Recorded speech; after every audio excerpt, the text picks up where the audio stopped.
Hello, good morning. आज हम वापस स्टार्ट कर रहे हैं पिसमिल डिस्ट्रीब्यूशन ऑफ कैश। आपकी एग्जाम में शायद unit number first, unit number second और यूनिट नंबर थर्ड 3 यूनिट ही होगा, क्योंकि फोर्थ यूनिट शायद यूनिवर्सिटी में अभी तक कंप्लीट नहीं करवाया है, इसलिए यूनिट नंबर 4 तो नहीं होगा। तो वैसे तो हमने unit number first, second, third में से शायद सभी चैप्टर का रिवीजन भी एक बार कर चुके थे, फिर भी इसमें पिसमिल डिस्ट्रीब्यूशन ऑफ कैश कंप्लीट बाकी है, तो वहां से मैं स्टार्ट करता हूँ। बाद में देखो, डिसोल्यूशन ऑफ पार्टनरशिप हमने पेपर सेट में से रिवीजन कर दिया है। सेकंड, कन्वर्जन का भी हो चुका है। सेकंड में ब्रांच अकाउंट का भी कंप्लीट हो चुका है। डिपार्टमेंट अकाउंट शायद अर्जुन सर करवाने वाले थे, शायद स्टार्ट किया है या नहीं किया है मेरे को मालूम नहीं, फिर भी हम कुछ एडजस्टमेंट करेंगे। कंसाइनमेंट खत्म हो चुका है, जॉइंट वेंचर भी खत्म हो चुका है, दोनों का रिवीजन भी हो चुका है।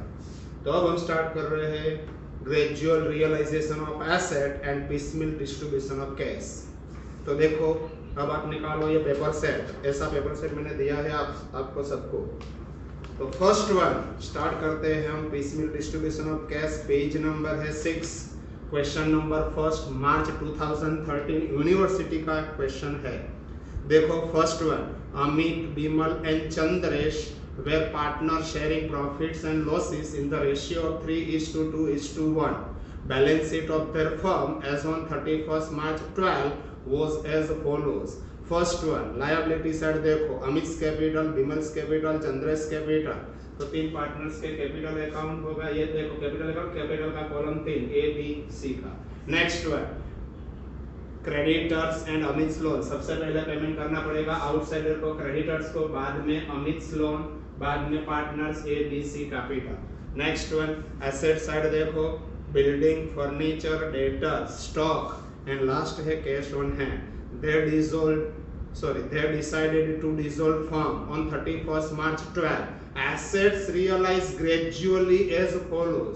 देखो कितने इंस्टॉलमेंट है, first, second, third, fourth and fifth. Last में एक लिखा है देखो, the realization expenses amounted to ₹3000 which were paid out of fifth installment. तो देखो फिफ्थ इंस्टॉलमेंट कितना आपको दिया है, 1,53,000, out of which 3,000 is a realisation expenses. तो लास्ट इंस्टॉलमेंट का रियलाइजेबल वैल्यू होगा 1,50,000।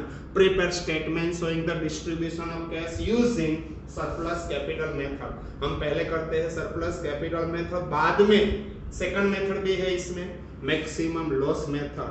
एक क्वेश्चन में, पहले 3 क्वेश्चन में सरप्लस कैपिटल का करवा रहा हूं, बाद में हम करेंगे मैक्सिमम लॉस मेथड। तो चलो फर्स्ट वन, सरप्लस कैपिटल के लिए balance adjusted capital. Adjusted capital means capital given in balance sheet plus any reserve on the liability side minus on the asset side any fictitious asset।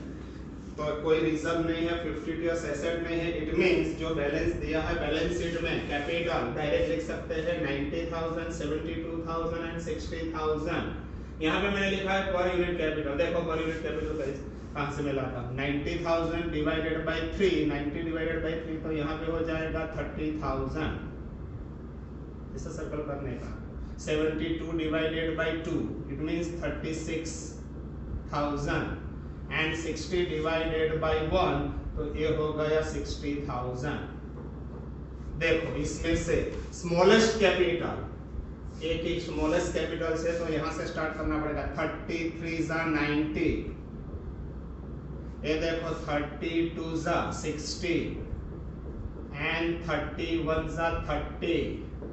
अब आपको मिलेगा surplus capital 90 minus 90 यानी कि 0, 72 minus 60 यानी कि 12, and last में देखो 60 minus 30 कितना हो जाएगा, यहाँ पे होगा 30। अगेन जब तक सरप्लस कैपिटल एक कॉलम में आनी चाहिए, अभी 2 में है, तो वापस आपको करना पड़ेगा, यहाँ पे कुछ भी नहीं आने वाला। यहाँ पे देखो 12 डिवाइडेड बाय 2, तो per unit capital 12 divided by 2 यहाँ पे होगा 6। यहाँ पे देखो 30 डिवाइडेड बाय 1, तो हो जाएगा 30। अगेन सबसे स्मॉलेस्ट कैपिटल कौन सी है, 20 कैपिटल इज स्मॉलेस्ट कैपिटल, तो यहाँ पे देखो अगेन 6 * 2 = 12 प्रोपोर्शनेट कैपिटल, ये proportionate capital, 6 * 1 = 6, again absolute surplus capital, यहाँ पे तो डैश है, 12 माइनस 12 यहाँ हो गया 0, 30 माइनस 6 24। तो सबसे पहले हम किसको पेमेंट करेंगे, सी को। तो फर्स्ट सी कितना पेमेंट करेंगे, 24। सेकंड पेमेंट किसको पेमेंट करेंगे, ये इसके ऊपर जो है वो बी एंड सी, कितना बी को मिलेगा 12,000 एंड सी को मिलेगा 6,000। बस ये हो गया। बाद में all partners in profit sharing ratio. ये आपका फर्स्ट स्टेटमेंट खत्म हो गया। पहले देख लो, एक बार ऐसा है तो वीडियो स्टॉप करके देखना पड़ेगा आपको, देख लो कंप्लीटली पूरा फर्स्ट स्टेटमेंट। अभी देखो सेकंड स्टेटमेंट अब बनाएंगे हम। Statement of piecemeal distribution of cash as per कौन सी मेथड है, surplus capital method. First one balance due. Balance due में क्रेडिटर्स का बैलेंस शीट में दिया है 80,000। Next one balance of partners loan, Amit's लोन is given in balance sheet 25,000. Next one capital of partner is 90,000 as capital. B's capital is given 72,000 and C's capital is 60,000. सबसे पहले आपको क्या करना है, ये देखो, यदि asset side cash balance bank balance है तो वहां से स्टार्ट करेंगे। तो दिया है कि बैलेंस शीट की डेट कौन सी है, 31 मार्च 12। यहाँ पे देखो कैश एंड बैंक बैलेंस, यदि एसेट साइड नहीं है तो लिखने की जरूरत नहीं है। Asset side cash and bank balance है, यस है 10,000। ये 10,000 सबसे पहले हम किसको पेमेंट करेंगे, क्रेडिटर्स को। जब तक यहाँ पे जीरो ना हो जाए तब तक यहाँ पे पेमेंट नहीं करनी। तो first one less paid to creditors, कितना पेमेंट हो गया क्रेडिटर्स को, यहाँ पे है मेरे पास 10,000 अवेलेबल कैश है, क्रेडिटर्स को पेमेंट है 80,000, तो 10,000 full payment paid to creditors. ये हो गया क्रेडिटर्स का 10,000 पेमेंट। अगेन लिखूंगा बैलेंस ड्यू, ये आ गया बैलेंस ड्यू 10 माइनस 10, ये हो गया 0, 80 माइनस 10 यहाँ पे होगा 70,000, यहाँ पे 25,000 as it is, 90,000 as it is, 72,000 and 60,000. Again first installment की date is given 30th April. तो यहाँ पे लिखता हूँ देखो 30th April 12 first instalment receive. बोलो फर्स्ट इंस्टॉलमेंट अमाउंट कितना है, टेम्पलेट में देखो अमाउंट दिया है 70,000। तो सबसे पहले मैं किसको पेमेंट करूं, क्रेडिटर्स को। क्रेडिटर्स को बैलेंस पेएबल है 70,000 एज अगेंस्ट अवेलेबल कैश भी 70,000। तो यहाँ पे देखो less paid to creditors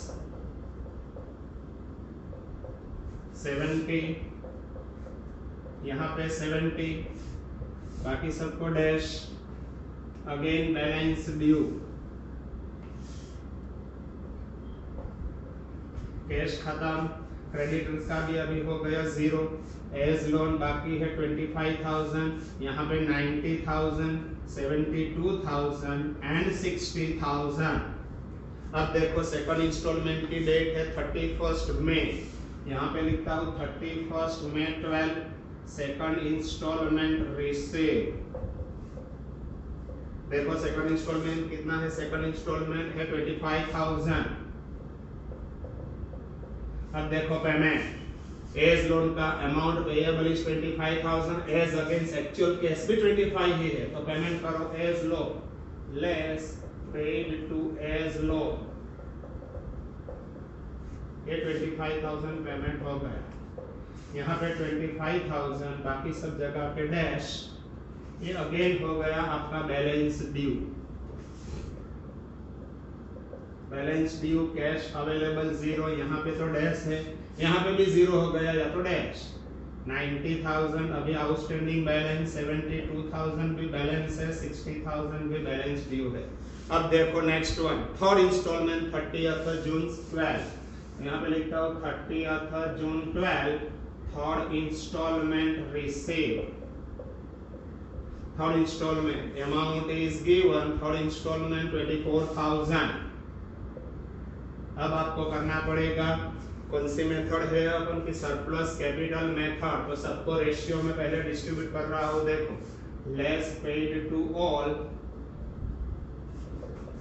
sorry सबसे पहले किसको पेमेंट करना है, अपने सरप्लस कैपिटल है यहाँ पे देखो, सबसे पहले पेमेंट करना है सी को 24,000 फर्स्ट पेमेंट, तो यहाँ पे लिखता हूँ less paid to C's surplus capital.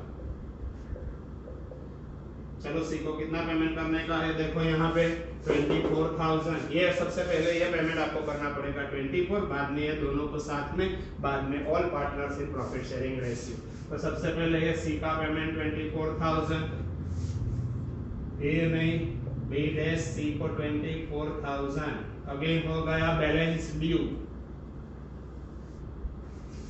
ये आपका बैलेंस ड्यू, अवेलेबल कैश 0, यहाँ पे 0 0, अब देखो 90 में से पेमेंट किया 0, it means 90,000 as it is, 72 में से भी पेमेंट 0 है तो 72, यहाँ पे देखो 60 में से 24,000 इज पेड, तो बैलेंस अब रह गया 36,000।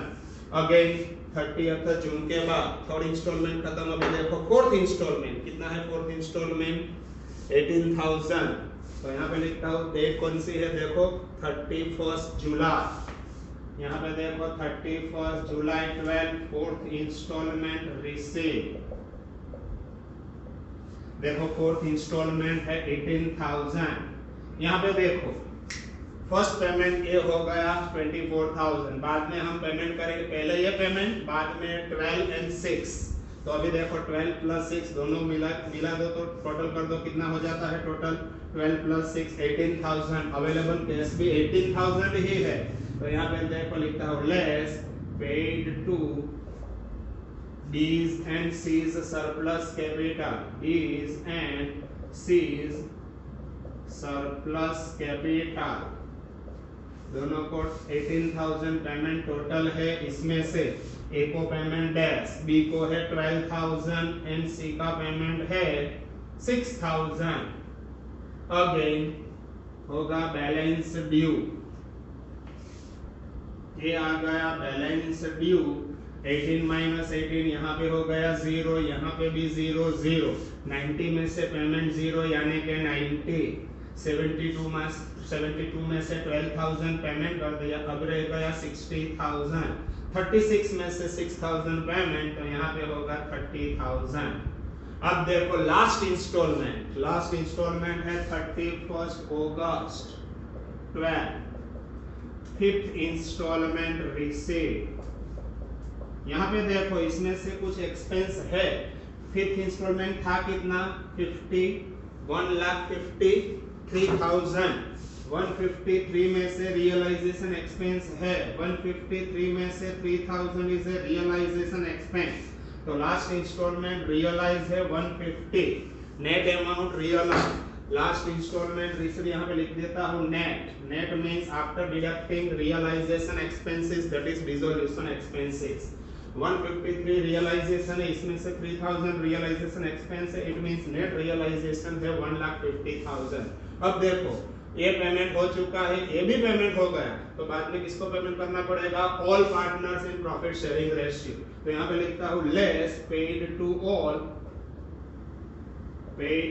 All in profit sharing ratio, PSR means profit sharing ratio, कौन सा है प्रॉफिट शेयरिंग रेशियो, 3:2:1, 3:2:1, तो 1,50,000 को 3:2:1 में डिस्ट्रीब्यूट करो, कितना होगा, फर्स्ट होगा 75,000, या 75, सेकंड होगा 50,000 एंड लास्ट होगा 25,000, सबको पेमेंट हो गया। देखो अब लास्ट में all instalment received, it means अभी देखो 90,000 अमाउंट पेएबल था, अमाउंट ड्यू, इसमें से 75,000 पेमेंट हो चुका है, अब रह गया 15,000 बैलेंस, यहाँ पे 60,000 में से 50,000 अमाउंट पे यानी कि 10,000 बैलेंस, 30 में से 25 पे यानी कि 5,000 बैलेंस, इसको बोलता है लॉस ऑन रियलाइजेशन। अब लास्ट इंस्टॉलमेंट के बाद कोई इंस्टॉलमेंट नहीं है, इसलिए लॉस ऑन रियलाइजेशन। एक पहला क्वेश्चन था एकदम सिंपल क्वेश्चन, कोई भी आराम से कर सकता है, तो बाद में अभी देखो हार्ड क्वेश्चन कब होगा, यहाँ पे यदि नेगेटिव हो जाए यहाँ पे किसी का भी नेगेटिव हो जाता है तो एडजस्टमेंट करना पड़ता है, और कल से सेकंड लेक्चर में हम वो सब करेंगे। तब तक आप ये फर्स्ट क्वेश्चन देखो, जो भी लोग फर्स्ट टाइम अभी तक जिसका बाकी था वो लोग के लिए ये मैंने फर्स्ट क्वेश्चन करवाया है। ओके, अब नेक्स्ट लेक्चर हम करेंगे कल से।